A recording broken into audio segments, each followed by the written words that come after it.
जय भोले की हर हर महादेव बम बम भोले। आज मैं आपको सुख सागर 10वें स्कंद का 17वां अध्याय सुना रही हूँ। छाड़ो कालिया नाग सो रमणक दीप निवास, सो गाथा विवरण सहित सुख मुनि करत प्रकाश।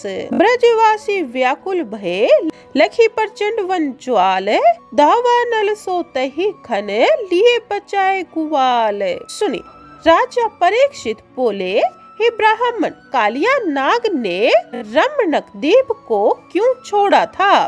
उसने गरुड़ जी का क्या अहित किया था?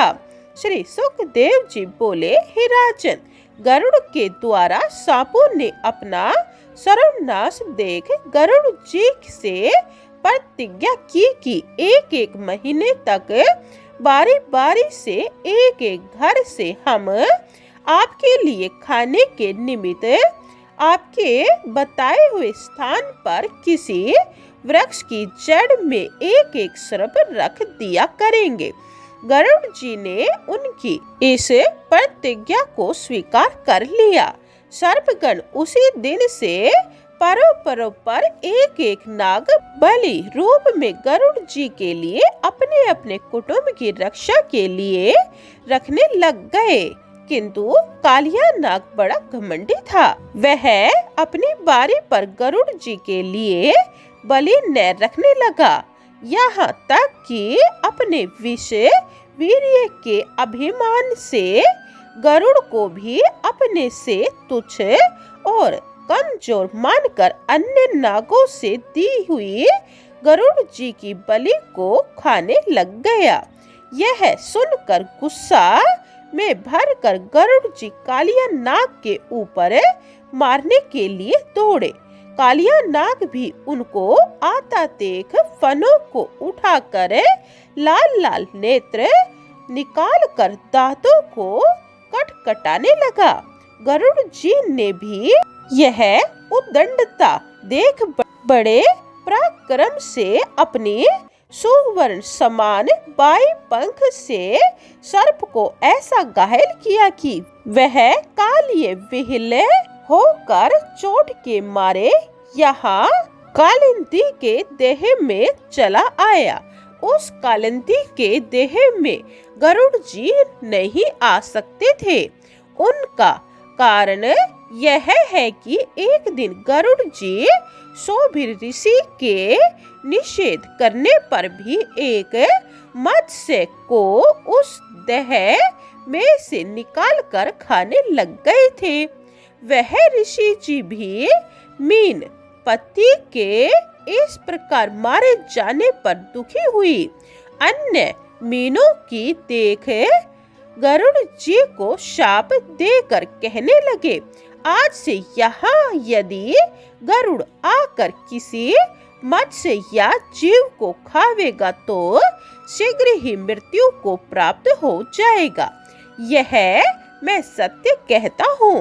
हे राजन, इस शाप के वृत्तांत को कालिया नाग ही केवल जानता था और कोई नाग नहीं जानता था।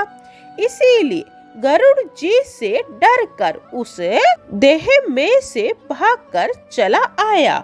यहाँ से भगवान कृष्ण ने उसे निकाल दिया।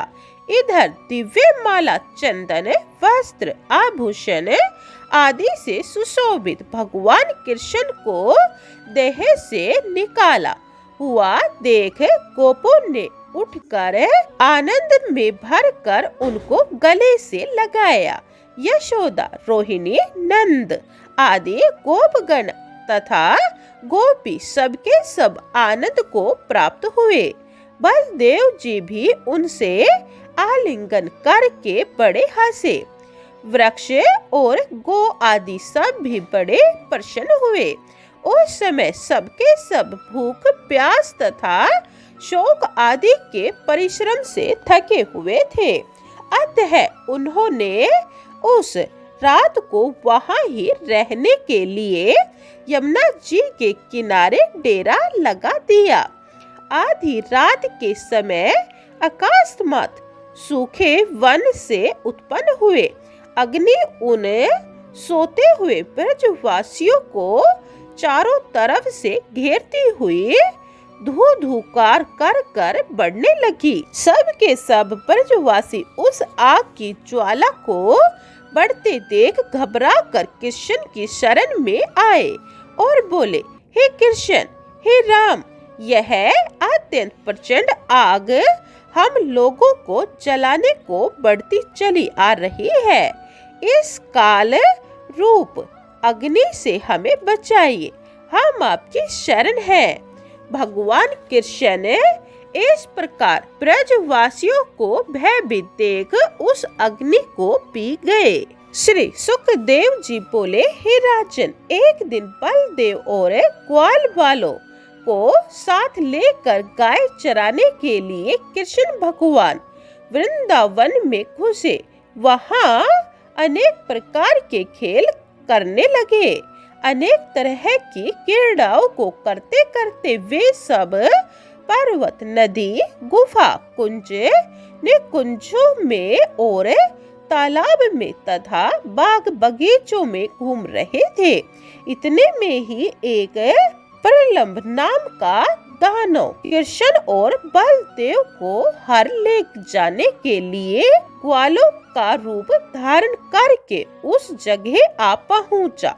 हरि भगवान ने उनको उसी समय ताड़ लिया। उस असुर को मारने के लिए उसे अपने गोपों के झुंड में मिलाया। उस समय भगवान ने सब गोपों को बुलाकर एक दलबंदी का खेल खेलने के लिए उनसे कहा, मित्रों, हम सब अपनी अवस्था के अनुसार दो दल बनाकर खेलेंगे। उन दोनों दलों का एक एक मुखिया रहेगा। इस बात को सुनकर कुछ एक गोपों ने कृष्ण को अपने दल का मुखिया बनाया और कुछ गोपों ने बलदेव जी को अपना मुखिया बनाया। इस प्रकार दो दल हो गए। यह आंख मिचौनी का खेल था। इसमें एक की आंखें बांधी जाती थी और दूसरा जाकर कहीं छिप जाता था। आंखें बंधा हुआ ढूंढकर पकड़ लेता था तो वह जीता हुआ माना जाता था और पकड़ा हुआ पराजित माना जाता था।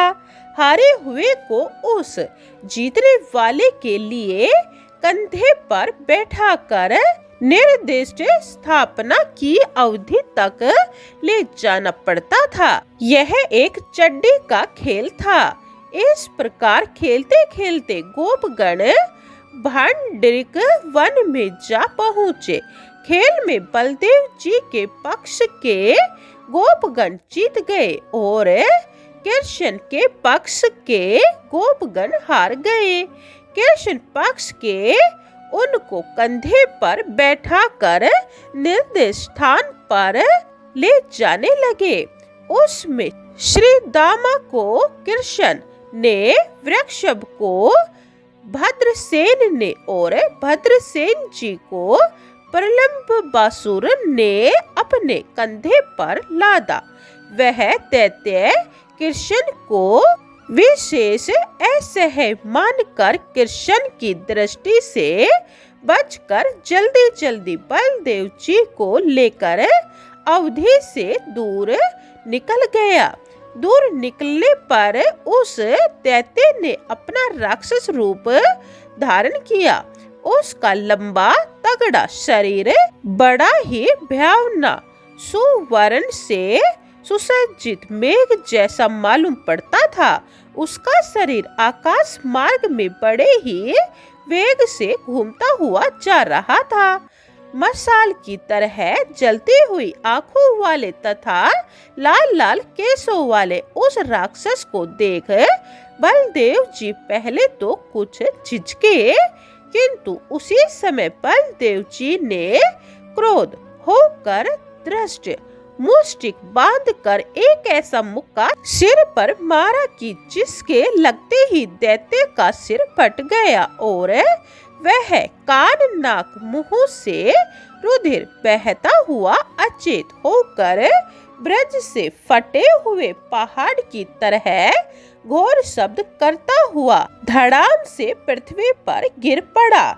बलदेव जी द्वारा ब्रह्मासुर को मरा हुआ देख गोपगण बड़े प्रसन्न हुए और बहुत अच्छा हुआ, बहुत अच्छा हुआ कहते हुए बड़े आश्चर्य में पड़ गए। देवताओं ने भी प्रसन्न होकर बलदेव जी के ऊपर फूलों की वर्षा की और उनकी प्रशंसा की। बोलिए बलदेव जी की जय। जय श्री कृष्ण भगवान की। 18वां अध्याय समाप्तम। जय भोले की 19वां अध्याय यह है, आप दूसरी वीडियो में सुने। जय भोले की। हर हर महादेव, बम बम भोले। पूरी सुख सागर सुनने के लिए यह चैनल सब्सक्राइब कर ले और कमेंट में जय भोले की लिखें। जय भोले।